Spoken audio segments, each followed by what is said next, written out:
Okay, supper clubs or underground restaurants. So, yung supper clubs, ito raw yung mga ito yung para siyang social dining para siyang restaurant, okay, na nagfa-function din as a social club. So, ibig sabihin, iba-ibang tao ang pumupunta doon para kumain, hindi lang para kumain, no? Ito depende raw sa area ko dun sa US and sa ibang mga bansa.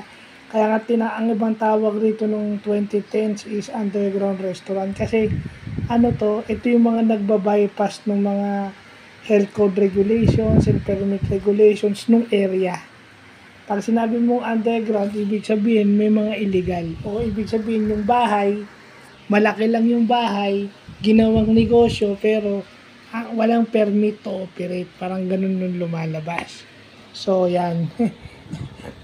Ano yan, kasi, ano yung, sino to, basta may NBA player daw ako na tinitext ni Kobe Bryant, na sinasabi na, handa na ba kayong magpunta?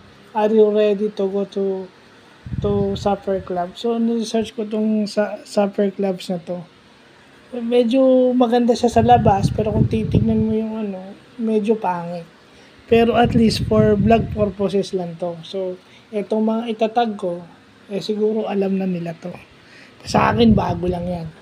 Kasi nakalagay sa US, sa UK, sa Australia, Netherlands, kung saan man. Hindi wala naman kasi dito sa Pinas ito. Kaya kung meron man, hindi popular. So, yun, buti alam na natin.